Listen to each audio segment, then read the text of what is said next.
Imagínese que el apóstol Santiago empieza hablando acerca de las pruebas. En el primero de sus capítulos le habla al pueblo de Israel y empieza a tratar acerca de las pruebas. Les empieza a hablar de las diferentes pruebas. Como yo quiero empezar esta predicación hablando de las diferentes pruebas.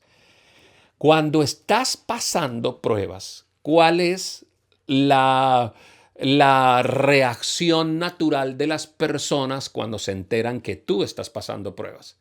La primera reacción es tener conmiseración contigo. Si estás pasando pruebas económicas, ver cómo te ayudan, si estás pasando pruebas de salud, conmiserarse contigo, o sea, decir, pobrecito, pero mire, hay gente que le va a las pruebas, va a venir a ayudarte a lamer las heridas, otros van a sentir tristeza, otros no van a poder ayudarte, entonces tú te vas a convertir en la angustia de esas personas que te aman, que al verte en esa prueba se van a preocupar. Por ejemplo, ¿cuántas personas en este momento tienen que, perdón por la expresión, tragarse solitas los problemas que están pasando porque no pueden, no quieren que sus hijos se den cuenta de la situación que está pasando o no quieren preocupar a sus papás? Hay cosas que uno no les cuenta a los papás porque saben que están en una edad más avanzada y porque todo papá y toda mamá cuando se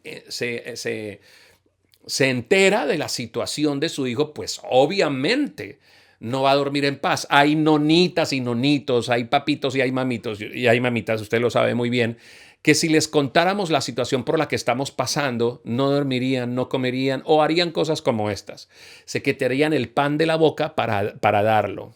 Y uno, como no quiere que los papás hagan cosas como esas, como uno dice, pues ya se fregó mucho en la vida del viejo, el abuelo, ya pagó su precio tanto que se ha fregado. O yo conozco a mi mamá o a mi papá, ellos nos aman tanto y no quieren vernos pasar por situaciones complicadas que hasta estarían dispuestos a vender sus propiedades, a sacar de sus ahorros, a sacrificarse demasiadamente. Y yo no quiero ser ese hijo por el que mi papá y mi mamá estén demasiado preocupados. Las pruebas traen esa situación, que hay cosas que usted no puede comentarlas, no puede decirlas. Yo me adelanto a algo, eso sí, a la única persona con la que usted siempre tiene que comentarle absolutamente todo es a su esposa y a su esposo.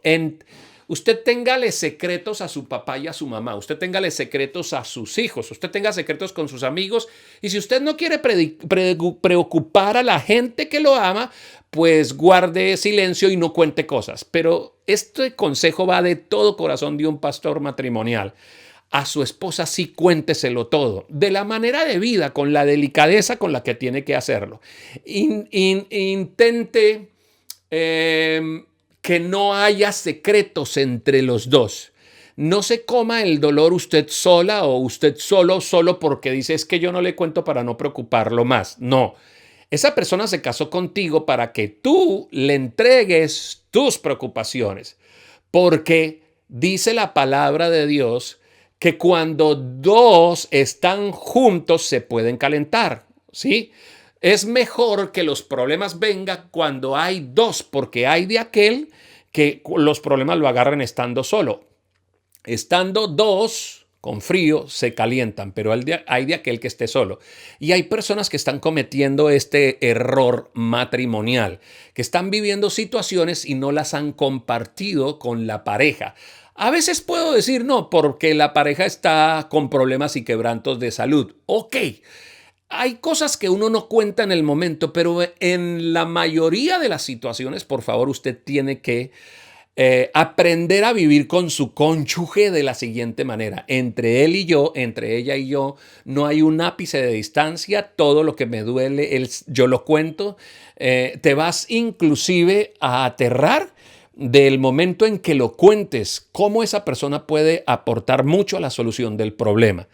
Muchas veces encontramos nosotros con Yasmín que en medio del proceso de la consejería que cuando uno habla con una pareja se encuentra con problemas de situaciones que no se contaron a tiempo para evitarle el dolor a la otra persona y la persona intenta resolverlo y no le sale bien.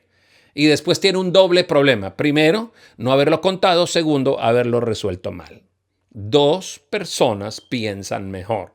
la palabra de Dios nos muestra que Dios cuando vio a Adán solo dijo, no es bueno que esté solo. O sea, no es bueno que en situaciones matrimoniales uno de los cónyuges esté llevando cargas guardándose el silencio solo por evitarle el dolor a su pareja. Pero sí, uno no le cuenta al papá, uno no le cuenta a la mamá, uno no le cuenta a los hijos. Hay hay dolores y situaciones que uno las lleva solitos. Entonces uno está llevando una prueba y vienen toda clase de pensamientos de las personas que a uno lo aman.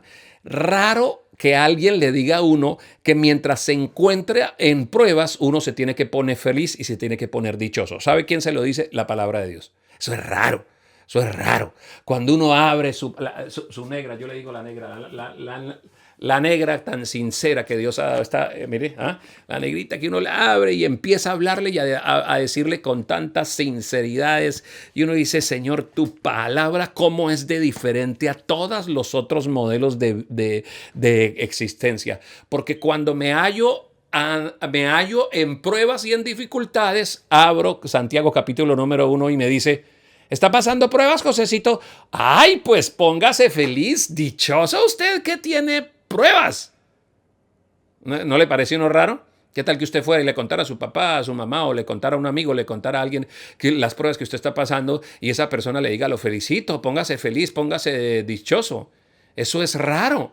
Eso es raro porque nuestra naturaleza, nuestra natural reacción a la prueba de Dios, ¿no? Es que la quite porque nos causa dolor, ¿no? O sea, uno dice, Señor, pero mira la situación en la que estamos. Ahí estamos orando, ¿no, Señor? Si tú la quitas, significa que tú me amas. Hay gente que calcula cuánto Dios lo ama por cuánto Dios le responde quitándole todas las pruebas y quitándole todas las dificultades que tiene por delante. Y es ese concepto de la manera como Dios me tiene que amar solo causándome beneficios, según mi manera de pensar, es erróneo. Pues tú no vienes a Dios para que se resuelvan todos tus problemas. Y creo que también todas las iglesias que predican esa clase de sermones en donde dicen vengan para que sus problemas terminen, están equivocadas. Lo que sí nos dice la Biblia no nos garantiza que el problema se va a resolver como nosotros estamos esperando que se resuelva. Pero la Biblia sí nos garantiza que cuando estamos pasando por pruebas, nos va a dar la capacidad de ponernos feliz y ponernos dichosos. ¿Pero por qué? Si eso es raro. Es más, cuando Dios no responde las cosas que yo le estoy pidiendo, no sé, me enojo con Dios y le digo, lo que pasa es que Dios no me escucha. Yo no sé qué le pasa a Dios conmigo. Tantos años yo en esta situación, tanto que he sufrido con... Acuérdese que el mismo apóstol Pablo decía, yo he rogado y le he pedido a Dios porque me quite un aguijón en la carne y Dios no me ha respondido. Porque la prueba para nosotros los cristianos no viene para destruirnos, viene para madurarnos. La prueba que estás pasando no vino para destruirte, vino para capacitarte, vino para madurarte y para formar en ti un mejor carácter. Tu oración a veces no debe ser, Señor, quita la prueba por la que estoy pasando. A veces tu oración es, dame espalda fuerte para sobrellevarla y déjame aprender todo lo que me quieres enseñar. Tú sabes que yo quiero que quites la prueba. ¿Cómo no, Señor? Toda prueba no es causa de felicidad, dice tu palabra, Señor Dios. Y no la estoy pasando bien, pero no quiero que quites algo solamente porque yo lo pido. Si ese algo que tú has puesto en mi vida viene para formar en mí un mejor carácter y al final me dará fruto de bondad, de bendición, de formación, hará de mí una mejor persona. Así que, Señor, como yo soy materia disponible, cuando te dije, heme aquí, envíame a mí, heme aquí, Señor, aquí estoy, soy todo tuyo. Eso incluía que podías hacer conmigo lo que tú quisieras y lo que tú creyeras que es bueno. Es una manera distinta a pensar que solo tenemos un Dios para que nos haga favores y que está obligado a hacer lo que yo le estoy pidiendo, como agarrar al santo, a San Antonio, y si no me da novio, lo pongo de cabeza. Y si no le pongo las velas, le arrimo para que se le quemen las patas. Y si no, es que Dios está obligado a hacer lo que yo le estoy pidiendo porque para eso le hice los 8 domingos de subir a Monserrate. Pero es que, ¿qué le pasa a Dios si yo le estoy pidiendo que me haga estos favores y que yo no pase por estas pruebas? Si yo soy una persona que siempre va los domingos, yo diezmo, yo ofrendo, yo canto, yo no mato, yo no le hago mal a nadie. Y entonces cuando la gente tiene ese pensamiento y viene a la iglesia, poner la vida en orden hace que las personas tengan que pasar por tiempos calamitosos. Y cuando se le está predicando solo que Dios es un Dios que está dispuesto a concederle todos los favores que la persona está pidiendo, la persona no entiende. Entonces dice, pero ¿por qué desde que busco a Dios las cosas se me han puesto más complicadas? Claro, es que Dios está poniendo en orden una vida y Dios está buscando el beneficio a través de las situaciones complicadas. Dios está trabajando. Es como cuando usted tuvo sus hijos y sus hijos empezaron a dar los primeros pasitos para caminar. ¿Qué pasó? Su hijo tenía miedo con esos primeros pasos.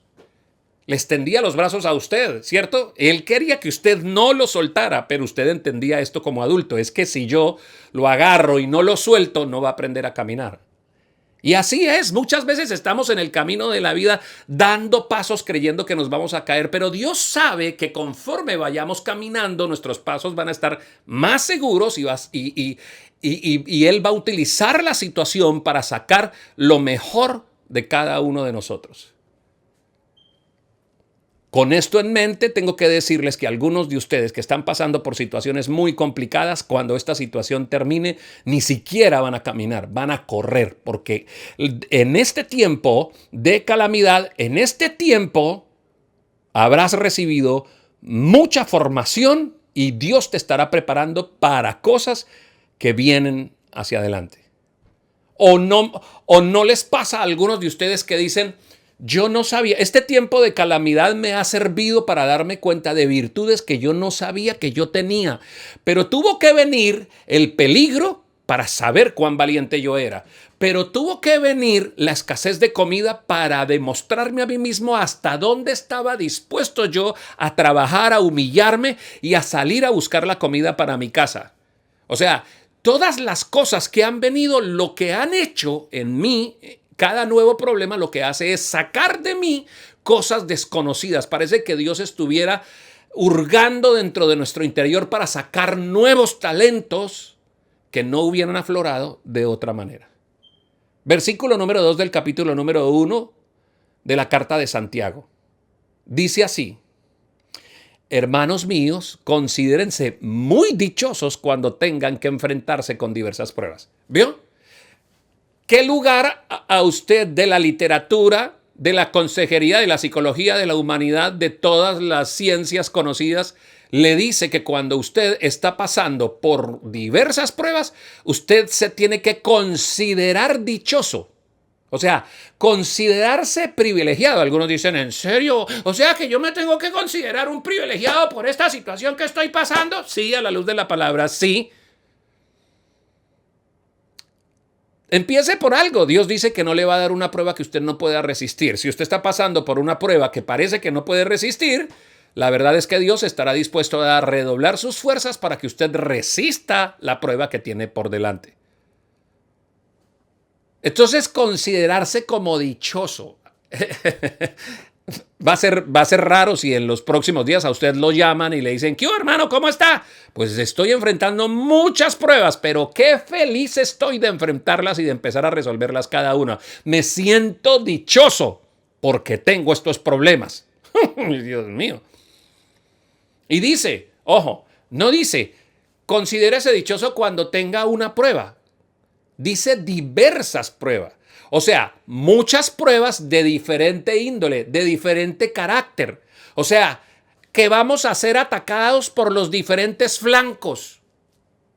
La diversidad, dice, diversas pruebas, pruebas de diferente índole. Le voy a poner un ejemplo. Como cuando estamos sin trabajo, ¿no? Y se nos enferma el niño. Y usted dice, eso, tras de ojos llorones, echarle sal.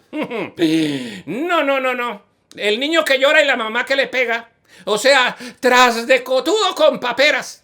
Sí, todos esos adagios populares que uno dice, oiga, no contento con esta situación, ahora aparece otra situación. Entonces, cuando usted está sin trabajo y se le enferma un hijo, usted ahora ya no tiene solamente un problema de índole laboral, de índole económica, sino que además ahora tiene un problema de salud y eso deriva en un problema que afecta a toda la familia, porque cuando se enferma un miembro de la familia nos enfermamos todos nos preocupamos, ¿verdad que sí?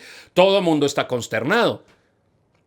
Entonces, no tenemos una economía, no tenemos trabajo, tenemos gente enferma, tenemos problemas con el COVID, la sociedad está incendiada, las noticias nos dan esto, fuera de eso ya me llegó el recibo del agua, el de la luz, fuera de eso mi hija me pregunta y cuándo me va a matricular y me van a echar del colegio y tengo tantos diversos problemas de diferente índole que parece que el universo se hubiera confabulado para juntarme todas las desgracias en un solo tiempo y decirle, tome, ahí está, disfrute de la vida. Fuera de eso me pongo a leer la palabra de Dios y me dice, póngase feliz.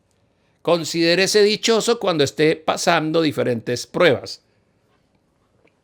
Y la verdad sí. Ponte feliz. Dios está creando en ti un mejor ser humano. Un gran ser humano. No te preocupes, de esto vas a tener que salir aprobada y aprobado. Sigo leyendo, versículo número 3. Dice, pues ya saben que la prueba de su fe produce constancia. Y aquí empieza a decirnos los factores por qué nos tenemos que sentir dichosos y privilegiados de estar pasando por esta situación tan calamitosa. ¿Qué nos dice? La prueba de fe produce constancia. ¿Y qué es una prueba de fe? Una prueba de fe es cuando, para resolver cualquier problema de tu vida, decides hacerlo a la manera de Dios, con los principios de Dios, resistiéndote a toda tentación a pesar del riesgo que esto conlleva. Por ejemplo, un buen matrimonio que perdure muchos años. Cuando usted ve un matrimonio así consolidado, usted se da cuenta que esas personas cumplieron con factores que las demás parejas y las demás familias no pusieron. Primero, miraron cuál es el modelo que Dios instituyó. Constantemente tenemos que recordarle a las parejas, cuando tienen una pregunta acerca de cómo fundamentar una familia y tener un matrimonio, les decimos, miren cuál es el modelo que Dios instituyó. Segundo, obedeciendo las leyes y órdenes que Dios le da a las esposas y a los esposos. Tercero, absteniéndose de ceder a las tentaciones propias de un matrimonio, como por ejemplo, obviamente, la infidelidad, la avaricia. La avaricia es una tentación. Hay hogares que se destruyen por ellos. La avaricia tiene que ver no solamente con la persona que acumula grandes riquezas. Una persona quizá no tenga dinero, pero es tan avariento que todo el tiempo que debería darle a pasar momentos de calidad con su familia se los da siempre al trabajo. Una persona avarienta es aquella que cuando debería estar con sus hijos está trabajando, que cuando debería estar con su esposa está trabajando, que cuando debería ir a la graduación de su hijo en la universidad, al colegio, cuando debería ir a visitar a familiares que están enfermos, cuando debería hacer otras cosas que son tanto o más importante que las económicas, él decide dedicarse a las económicas. Entonces hay gente avarienta, ¿sí? Hay gente avarienta tanto en los estratos bajos como en los estratos altos. Los hay en todos los momentos, en todos los lugares. Y déjenme decirle algo, que este tiempo cuando la gente no tiene tanta oportunidad de ser avarienta, han empezado a descubrir que antes de la pandemia y de toda esta situación, su Dios era el trabajo. ¿Cuántas veces a usted le dijeron sus propios hijos, papá, es que usted no vino a mis graduaciones, yo nunca lo veía cuando yo practicaba el deporte, cuando yo hacía fútbol, cuando yo estaba aquí, cuando usted no estuvo en mis cumpleaños, usted no estuvo? Ah, sí, mijo, porque estuve trabajando, porque todo el tiempo estabas trabajando. Eso es avaricia. Abstenerse de las tentaciones que tiene un matrimonio. Violencia, ese deseo intrínseco de resolverlo todo con gritos, con golpes, con maledicencia. Esos son también tentaciones a las que uno tiene que ceder escuchando al Espíritu Santo cuando a uno le dice, no grite. Entonces, ¿qué es una prueba de fe? Una prueba de fe es decir, yo voy a llegar a donde Dios dice que yo voy a llegar con los métodos que Dios me va a dar.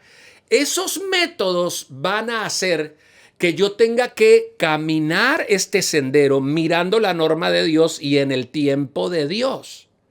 Probar la fe significa que usted podía escoger vías más fáciles para lograr proyectos en su vida, pero usted siempre escogió las normas de Dios, que significan dolor, sufrimiento, impopularidad, rechazo, injustos enjuiciamientos, muchos otros factores, tiempo y esfuerzo. Aquí vamos a construir como Dios dice que debemos construir este hogar. Aquí establecemos principios y valores. Estos principios y valores quizá parezca que son impopulares. Atrévase a ser impopular. Atrévase a ser impopular. No se escandalice si los primeros que forman una fila en contra suya para acusarlo, para reírse de su decisión de ser cristiano, son esas mismas personas que usted creyó que le iban a apoyar. Léase su propia familia. Nos pasamos al grado de la impopularidad porque pasamos a ser los evangélicos, los que regalamos el dinero, los que nos dejamos lavar el cerebro, los que ahora ya no tomamos. Antes éramos el alma y vida de la fiesta y ahora qué será lo que nos ha pasado. Y a partir de ese momento, cuando usted dice que usted es cristiano, todos los ojos de su familia se fijan a usted y ya a partir de ese momento a usted le quitan hasta el permiso de equivocarse. Porque cada vez que usted se equivoque, su familia va a decir, mírelo, ¿y no que es cristiano? A usted y a sus hijos, ¿no? Mírelos, mire lo que hacen los hijos de, y no dicen que es que son cristianos. Hay que ver lo que no se le puede perdonar a nuestros hijos como pastores. Ser hijo de pastor es una cosa horrible. Porque ser hijo de pastor hace que todas las miradas de la iglesia apuntalen a esos muchachos que la misma congregación determina que tienen que ser correctos porque son hijos de pastor. Entonces, tomamos esa posición, la posición de gente que va a estar criticando, vamos a ser muy impopulares. Vas a sentir que en muchas oportunidades la gente va a avanzar más que tú y tú te quedaste rezagado, relegado. Díganmelo a mí que constantemente estoy pensando cosas como estas.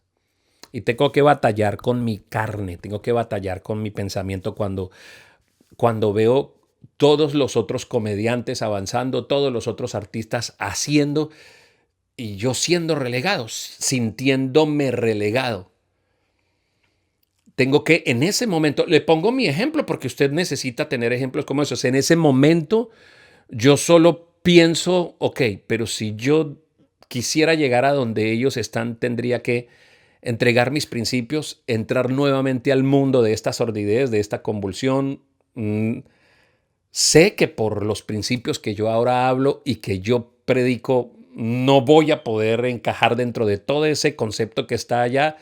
Y entonces tengo que quedarme aquí entendiendo que Dios maneja mi vida, mi carrera y lo que yo hago. ¿Entiende? Le hablé un poquito de mi concupiscencia, de lo que yo pienso. ¿Entiende? Pero hay personas que piensan cosas como estas. ¿Cómo puedo yo hacer que mi empresa salga adelante si el que no tranza no avanza? Si es que mi competencia vende los productos más baratos con productos alterados, si es que yo sé que muchos de mis competencias, de los que venden y hacen, tuvieron que pagarle por debajo de cuerda al gobierno y tuvieron que transar para que les dieran el contrato, para que les dieran el permiso. Entonces ellos fueron parte de la corrupción y como fueron parte de la corrupción, de la alteración, de la deslealtad, hoy en día tienen empresas más grandes, se quedaron con los clientes que eran míos y entonces si yo no entro a ese modelo no voy a poder avanzar y ahí es una prueba de fe. Eso se llama una prueba de fe. Porque a usted le queda o usted va a hacerlo como los demás lo hacen o usted simplemente se niega a hacer como los demás empresarios lo están haciendo y usted dice, yo sé que mi Redentor vive. Yo sé que no voy a ser parte de la corrupción. Y van a escuchar ustedes, queridos empresarios, usted es un estúpido, usted es un idiota, usted es un bobo, le lavaron el cerebro, ahí se va a quedar, usted va a ver impopularidad, enjuiciamiento, rechazo, pero la prueba de fe es esta. Yo tengo mi fe puesta en los cielos, que nunca voy a ser parte de esto. Y si estoy destinado a tener una empresa pequeña, tendré una empresa pequeña, pero la tendré de la forma y de la manera en que Dios me ha mandado hacerlo. Y los otros parecerán más grandes y podrán conquistar y podrán... Yo sé que mi fe no está puesta en la realización de este sueño, sino en la tranquilidad y en que me voy a convertir en la persona. Recuerde que Dios no es el Dios de su empresa. Dios no es Dios de empresas. Esto hay que decírselo a muchas personas, ¿no? Y a esa horrible frase que he escuchado en algunos, que rebaja tanto el poder de Dios y la significancia de nuestro Señor. Es que en esta empresa Dios es el socio. Dios mío, rebajar a Dios a convertirlo en mi socio. Es que a mí me conviene tener... Hay gente que inclusive para recoger una... Yo lo he escuchado en una ofrenda y un diezmo. Es que usted tiene que hacerlo para que usted tenga a Dios de socio. Porque cuando... O sea, Dios no es el creador del universo. Dios no es aquel que es el principio y la fin. No tiene ni comienzo ni tiene final. Es el que tiene el universo en su mano. No, Dios es el socio de la charcutería Doña Rosa. Hasta ese nivel hemos descendido. Cuando la verdadera credibilidad, formación de un verdadero cristiano es esta. No voy a hacer cosas deshonestas porque ese no es el ADN que tenemos en esta empresa. Esta empresa le sirve a Dios. Pero no vas a lograr el contrato. No me importa que no logre el contrato. No dictamina cuántos ceros a la derecha tiene mi cuenta bancaria para saber qué tan exitoso soy. Si no habré de llegar a las alturas a donde van a llegar supuestamente los demás, no quiero llegar si lo voy a hacer sin poner factores de fe. Necesito poner a prueba mi fe. Y escúchenme, esto lo necesitan escuchar los empresarios cristianos para los próximos tiempos, en donde cuando pase la convulsión de la sociedad y cuando pase todo este tema del COVID, la gente saldrá desaforada a salir a buscar y a pagar a como sea que le den un contrato a las alcaldías de los corruptos que están en la gobernación de Santander, esperando que usted les moje la mano para que le den un permiso, para que usted pueda construir, para que usted pueda hacer. De la fórmula que usted sabe en donde puede conseguir cueros más baratos y de mala calidad para hacer sus mercancías más baratas o entrar al mismo nivel de competencia de los demás. Usted es usted. Usted está llamado a hacer la diferencia. Usted está llamado a que tenga y pase y apruebe las pruebas de fe. ¿Vio? Ponga esto que hemos hablado en todos los otros factores, en el factor matrimonial. ¿Ok? Constancia. Palabra que se resalta, versículo número 4. Dice, y la constancia debe llevar a feliz término la obra. Si no hay un procedimiento de tiempo viviendo con Dios, no tendría por qué existir la constancia. Pero como Dios nos habla de constancia, significa me tomaré el tiempo que sea necesario para enseñarte, para formarte y para empezar y terminar una obra en ti. ¿Qué es la constancia? La constancia no es pues esa era la empresa donde ahorita está Casa sobre la Roca ahí en la Puerta del Sol. La constancia, ahí quedaba la constancia. La constancia, ¿sabe qué es? Es que me voy a tomar el tiempo que me marca el camino de Dios y voy a llegar en el tiempo de Dios, no en mi tiempo. Así que no corramos. Mire, consejo, y estábamos hablando el otro día con Jesús acerca de esto, con Jesús Alberto.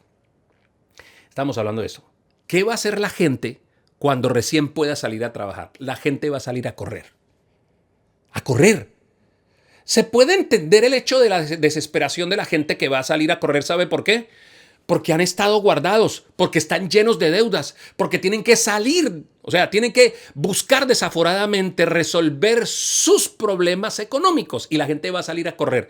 Cuando la gente salga de sus casas a correr, va a aceptar cualquier trabajo, va a aceptar cualquier tranza, va a aceptar pagar la coima en la corrupción de la gobernación, de la alcaldía, los estamentos, los políticos, los corruptos que están allí. Va a pagar, va a pagar, va a pagar, no importando, o sea, no importando, lo importante es que tengan en este momento un trabajo. La gente va a hacer cosas desmedidas como estas. Va a trabajar más de 8 horas, más de 10 horas. Se va a olvidar de su esposa, del tiempo de calidad con su esposa, del tiempo de calidad con sus hijos. Y los perdedores número uno en esa ecuación volverán a ser los niños porque sus padres, los dos, tuvieron que salir rápido a resolver la economía maltrecha que tienen. Y Dios les dice, constancia, no corras. No te apresures queriendo ahorrarte estaciones del camino que son importantes. Con Dios, una vida dura una vida. A veces en consejería yo pregunto, ¿cuánto dura una vida? Pues una vida, pero la gente cree que por el problema que está viviendo en esa etapa de la vida se le puede ir ahí, que lo que no hagan ahora no lo van a poder hacer después. Se nos ha vendido la juventud como la época de la esfuerza de pujanza y se nos ha matado, se nos han asesinado los sueños a los 50 años.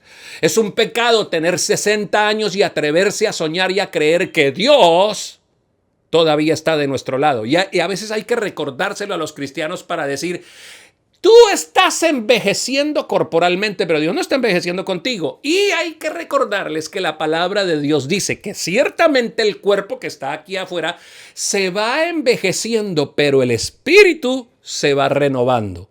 Conforme pasan los años, la gente es más joven, según el criterio de la palabra de Dios. Porque el cuerpo se envejece, pero el espíritu se rejuvenece. Por lo cual, una persona, es esto, mire, estos son factores de sociedad. Factores de sociedad son estos, que uno repite como lora. Usted no está llamado a repetir lo mismo que dice la sociedad. Hermano, es que yo ya tengo 40 y a mí ya no me contratan en ningún lado. Es que yo ya tengo 50 y eso no es un inútil, eso uno ya no maneja tecnología. Eso uno, porque usted se está autoarchivando antes de tiempo. Hay muchos jubilados a los que le faltan muchos años por jubilarse. Yo me quiero morir bastante joven. Léame entre letras, yo me quiero morir estando bastante joven. Yo le he dicho, Señor, ¿me quieres llevar 84 años? Es bien, pero déjame vivir hasta esos 84 años bastante jovencito, creyendo que Dios puede hacer cosas muy grandes a los 70 años de una persona. Lo creemos con mi esposa, tiene 50 años, se acaba de graduar de su segunda carrera universitaria. Ustedes ven el video ahí recibiéndolo en medio de jóvenes. Perdón, no estoy predicando a Yasmid, estoy predicando al Jesús que Yasmid sigue. Para poder mostrarles a muchas mujeres que tienen 40, 50 años, 60 años, 70 años y creen que están en uso de buen retiro. No, señor, no es así. ¿Cuánto dura una vida con Dios? ¿Dura una vida? Factor de fe. Constancia. Cuando usted ve que las personas a una determinada edad logran cosas, pregúnteles cómo llegaron allá usted y ellos le van a decir, constante, no corras. Vuelvo a decirles, querida iglesia Casa sobre la Roca, Bucaramanga, no corran. Cuando todo esto se resuelva, no corran, por favor, no corran. A veces encuentro parejas que a los 5 años de matrimonio ya quieren tener toda la experiencia como si estuvieran en las bodas de oro. Se aterran pero claro, ven a otras parejas maduras que van más adelante y quieren tener la madurez que les ha dado el camino a esas parejas. Quieren tener esa madurez a los 5 años, a los 4 años, mujeres desesperadas. Pero mire lo que no cambia. Pero usted, ¿por qué no es como él? Pero usted, ¿por qué no habla como? Pero es que a las mujeres generalmente uno tiene que estarle diciendo, respete el proceso de transformación del hombre. Sí, esto no es disculpa para que los hombres ahora digan, escúcheme, respéteme. No. Y usted avance. O sea, para poder decir eso, esposas, respeten el proceso de cambio y de maduración de un esposo. A cuenta seguida hay que decir, esposos, maduren cuanto antes, trabajen y respondan y cambien lo más rápido que puedan.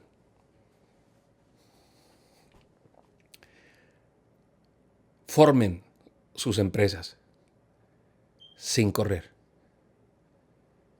Cuando alguien venga a ofrecerles la payola, que usted tiene que mojar la mano, no moje la mano, no entre ahí y diga no, porque sabe que en ese momento Dios le estará probando su fe. Versículo 4 dice, y la constancia debe llevar a feliz término la obra. O sea, lo que está diciendo es que los que hacen las cosas así, al final de la obra, estará feliz. Para que sean perfectos, sigue diciendo la palabra, e íntegros, sin que les falte nada. Aquí hay una garantía que Dios dice que si lo haces a la manera de Dios, con las normas de Dios, no importando el precio que hay que pagarlo por hacerlo a la manera de Dios, al final ustedes serán perfectos e íntegros sin que les falte algo. O sea, sin que les falte nada. O sea, nada les va a faltar. ¿Qué buscan esas pruebas que vienen a usted? Hacerte perfecto, hacerte íntegro. Integridad. Factor que hace mucha falta en todos los estamentos de la sociedad. En todas las economías, en todos los factores familiares, morales, institucionales, gubernamentales, integridad. Que a uno le digan, esta persona es íntegra. Ese es el título que Dios le quiere poner a usted. Más de gerente, más del presidente, más del CEO, más de todo. Íntegro. Para llegar a ser íntegro se pasa por un proceso. Usted dice, pastor, discúlpeme, pero es que ahí dice que es que al final vamos a terminar siendo perfectos y perfectos no hay sino el Señor. Correcto. ¿Sabes qué es el factor de hacer? La Biblia constantemente nos pide que debemos intentar llegar a la estatura del hombre perfecto.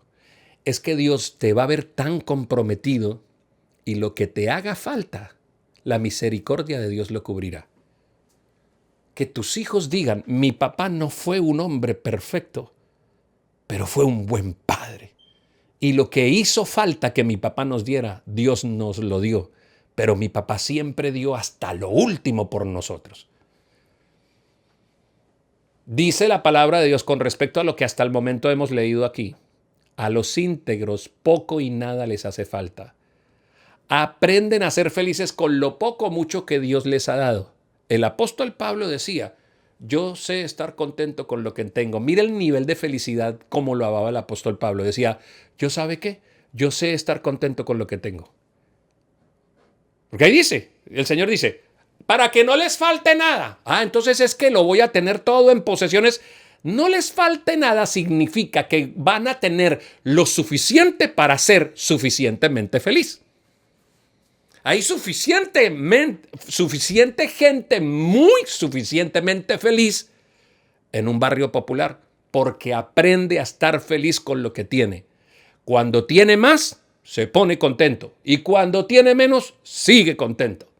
Con mucho o con poco. Comiendo con los ricos o con los pobres. Lo mismo que decía el apóstol Pablo. Yo conozco gente muy feliz porque está contenta con lo que tiene. Aprenda a contentarse. Cuando termine esta predicación, usted cierre ese computador, apague ese celular, vaya, suérvase su caldo con arepa. No esté pensando en todo lo que se comen los demás. Disfrute el hecho de que usted tiene comida. ¿Cuántos yo conozco que comen cosas muy deliciosas, muy bien preparadas, con unos menús exclusivos y sin embargo sufren gastritis? Y usted se come, se suerve su buen caldo, su buena arepa, sus huevitos, esto, y luego se va a dormir a la cama, Dios mío, abrazando esa almohada. ¿Cuánto le hizo falta? ¿Cuántos pantalones necesita usted usar al día? ¿Cuántas camisas? ¿Acaso esta situación no le enseñó a usted algo? Usted que siempre decía y se deprimía porque no tenía suficientes pares de zapatos, suficientes bolsos, suficientes vestidos para ponerse. Se deprimía cuando empezaba a ver de lado a lado y no tengo que ponerme, no tengo que ponerme. Y en esta pandemia y en esta situación usted aprendió a amar ese vestidito que hace rato no se podía, no se ponía. Y empezó a disfrutarse y se dio cuenta que sí, Dios le estaba bendiciendo a usted el closet. Que un par de zapatos basta para vivir una vez al día. Entonces, el que aprende a vivir contento con lo que Dios le ha dado, no necesita más. Aprende a disfrutar lo que ya tiene sin sufrir por lo que todavía no ha llegado. Muy bien. Versículo 5, ya estoy empezando a terminar. Y si a alguno de ustedes le falta sabiduría, pídasela a Dios y Él se la dará. Por eso le decía a esta chica que estaba pidiendo sabiduría. Necesito que Dios me dé sabiduría para estudiar en la universidad. Bueno, para ella y para todos nosotros aprendamos algo. La sabiduría es algo que tiene una medida y que, bueno, eso ya se lo había dicho en algunas predicaciones allí en la Puerta del Sol. La sabiduría es algo que es en una medida y que el que adolece la puede pedir. Y ojo con esto, que aquí el apóstol Santiago es mucho más laxo porque dice a todos sin menospreciar a nadie. ¿A quiénes? A los que aman a Dios y a los que no aman a Dios. O sea, todo el que quiera sabiduría, Dios le da la sabiduría. Si a alguno de ustedes, versículo 5, les falta la sabiduría, pídasela a Dios y Él se la dará, pues Dios da a todos generosamente sin menospreciar a nadie. ¿No sabes qué hacer con los problemas que tienes en estos días? ¿No sabes cómo resolverlos? Ok, arrodíllate, ora a Dios, pídele que te dé sabiduría. Oración para esta noche antes de cerrar los ojos. Oración para mañana cuando nos levantemos, cuando veamos el recibito nuevamente, cuando la esposa diga, ¿qué hay para hoy? Cuando llegue el del arriendo, cuando el hijo, cuando oración para todas las diversas pruebas que estás pasando. Oración es esta. Señor, dame sabiduría para resolver los problemas. Las personas que así lo hacen tienen las mejores ideas. Pasan por caminos que los conducen a encontrar lo que Dios tiene para ellos. Ojo, la sabiduría que viene de parte del cielo también puede incluir quédate quieto. Así, quédate quieto, no hagas nada, yo estoy al control. Lo puede incluir. No estoy diciendo que te lo va a incluir. La sabiduría que viene de parte del cielo es que quizá Dios te esté diciendo, ya deja de pelear con el problema, déjame que yo voy a orar. La sabiduría de parte de Dios significa que cuando tú tengas que ir a hablar con el abogado, Dios ponga en tu criterio, en tu palabra, en tu verborrea, en lo que vas a hablar, las palabras adecuadas para poder hablar. Cuando yo digo que Dios probablemente le puede decir a alguien, quédate quieto, no hagas nada, es porque hay personas que lo van a hacer por ti.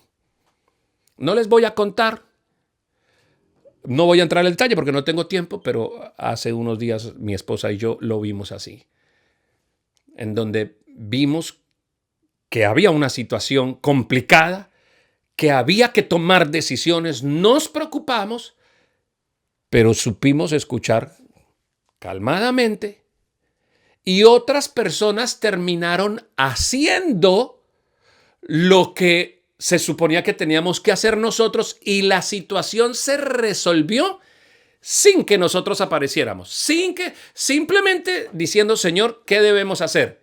Y quizá algunos de ustedes tengan problemas tan complicados que no se han podido resolver porque no han escuchado a Dios. Están tan afagados ustedes en su deseo de resolver el problema que lo que hacen en vez de solucionar el problema es ahondarlo más porque no escuchan que Dios dice, pero déjeme obrar a mí. No sé que puede ser el caso de algunos. A otros tantos Dios les dirá, pondrá palabras. Oramos desde el comienzo de esta situación hemos orado para que Dios a los empresarios de la iglesia les dé ideas de negocios que a nadie le ha dado. Ok.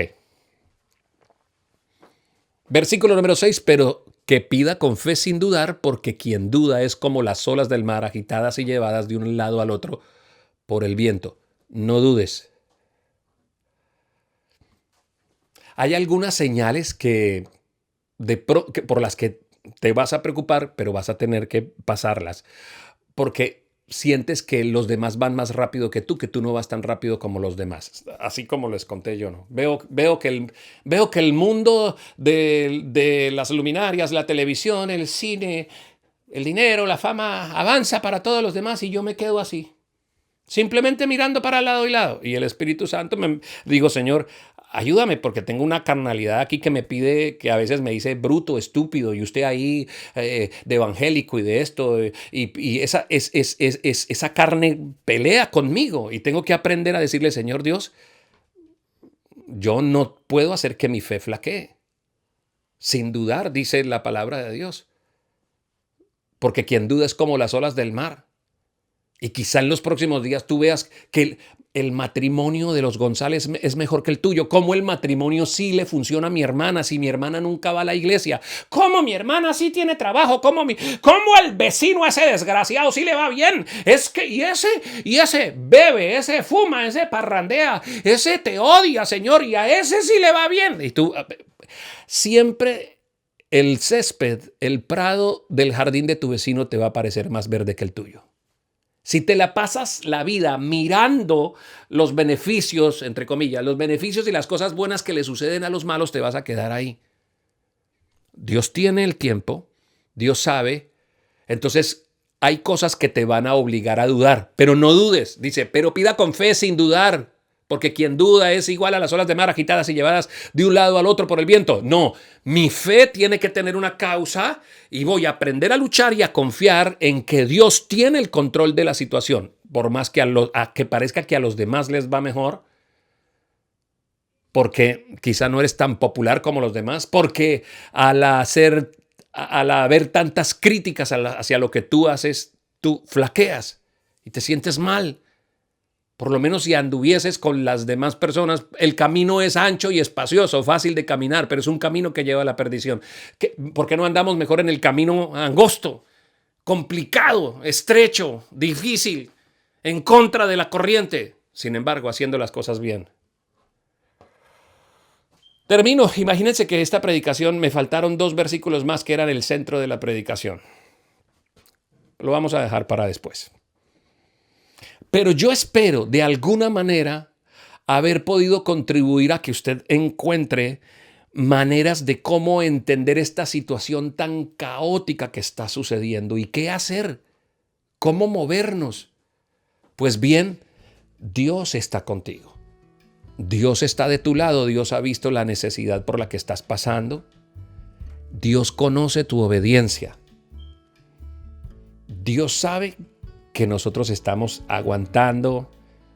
Dios sabe que a veces queremos correr, desfallecer, pero los cristianos somos personas que avanzamos a pesar de que el miedo muchas veces nos paralice. Lámpara es a mis pies. Si tienes la vida demasiado oscura que no sabes por dónde caminar, si no sabes por dónde andar, lámpara es a mis pies tu palabra y lumbrera mi camino. No veo. Te has dicho últimamente, oiga hermano, es que no sé qué paso es el que debo dar. No veo por dónde salir ni por dónde avanzar. Lámpara es a mis pies tu palabra. La acabamos de leer hoy, ¿verdad? Abrimos Santiago y Santiago nos dice lo siguiente: están pasando pruebas, pónganse contentos. Dios está trabajando y está formando en ustedes un mejor carácter. Cuando todo esto termina, no negocien sus principios, no trancen, hagan las cosas como Dios las está mandando, porque mientras ustedes están siendo formados como mejores personas, como mejores padres, como mejores empresarios, como mejores esposas, como mejores hijos. Todo esto nos lo ha dicho ¿quién hoy? La palabra nos lo está diciendo, nos lo dice, nos lo dice, nos lo dice. Y dice, y al final terminarán siendo perfectos, íntegros y no les va a faltar nada. Ganamos. Ganamos. ¿Quién me lo dice?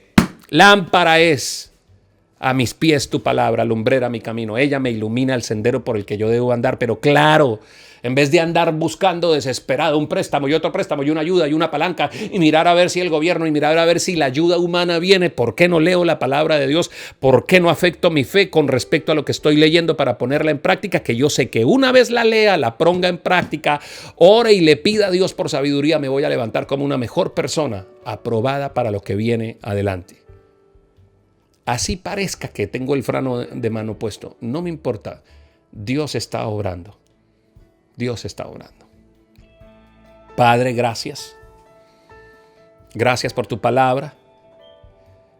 Gracias por escucharnos. Gracias por darnos el Facebook, el YouTube, las redes sociales para poder comunicarnos en este tiempo tan complicado. Nuevamente nos hacemos eco de todas las necesidades que tiene tu iglesia. Necesidades económicas, necesidades afectivas, necesidades por los matrimonios y por las familias que están pasando tiempos complicados. Por favor, ayúdales. Tú eres la respuesta a nuestras preguntas. Te amamos, querido Jesús. Gracias por subir al madero del Calvario, por entregar tu vida por cada uno de nosotros. Si hay alguien que esta noche quiera hacer una decisión por Jesús, que nunca la haya hecho en su vida, haga conmigo esta oración. Dígale, Señor Jesús, quiero entregarte mi vida y mi corazón. Y quiero que a partir de hoy, Señor Dios, yo haga las cosas conforme como dice tu palabra. Ahora entiendo que subiste a la cruz y entregaste tu vida por mis pecados. Y me arrepiento de todos ellos y te pido, Señor Dios, que me des la oportunidad de empezar de nuevo. Gracias, Señor Jesús. En tu nombre hago esta oración. Amén.